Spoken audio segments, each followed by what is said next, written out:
ప్రకారాంతరేణ శ్రీ రుద్రజ్ఞానం శుద్ధస్ఫటిక సంకాసం త్రినేత్రం పంచవక్త్రకం దశభుజగం సర్వాభరణభూషితం నీలగ్రీవగం శశాంకచహనం నాగయజ్ఞోపవీతినం నాగాభరణభూషితం వ్యాఘ్రచర్మోత్తరీయకం కమండల్వశసూత్రధర మభయవరదకరగం శూలహస్తం జ్వలంతం కపిలజటినఘం శిఖాముద్యోతధారిణిం వృషస్కంద సమారూఢ మమా దేహార్ధధారిణిం అమృతే నాప్లుతం హృష్టం దివ్యభోగ సమన్వితం దిగ్దేవతా సమాయుక్తం సురాసుర నమస్కృతం నిత్యంచ శాశ్వతం ధ్రువమక్షరమవ్యయం సర్వవ్యాపిన మీశానం రుద్రం వై విశ్వరూపిణం ఝాయేత్.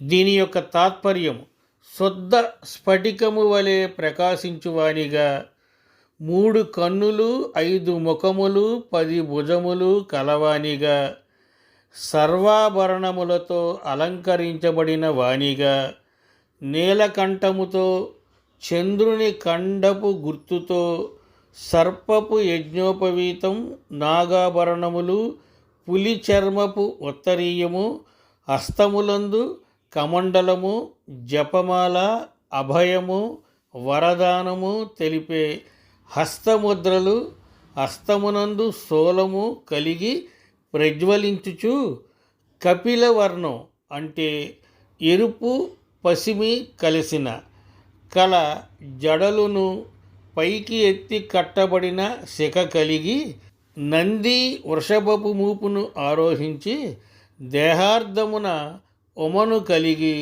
అమృతముతో తడిసిన వానిగా హర్షము దివ్య భోగములు కలిగి దిగ్దేవతలతో కూడి సురాసురుల నమస్కారములను అందుకొనివానిగా నిత్యునిగా శాశ్వతునిగా శుద్ధునిగా సర్వవ్యాపియగు ఈశానునిగా సకల జగద్రూపినిగా రుద్రుని భావించి ధ్యానించవలెను.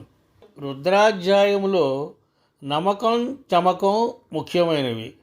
నమతో అంతమయ్యే శ్లోకాలు నమకంగాను చమేతో అంతమయ్యే శ్లోకాలు చమకంగా చెప్పబడ్డాయి. ఇందులో నమకం రుద్రునికి భక్తుని ప్రార్థనగా, చమకం భక్తునికి రుద్రుని ఆశీర్వచనంగా చెప్పబడ్డాయి.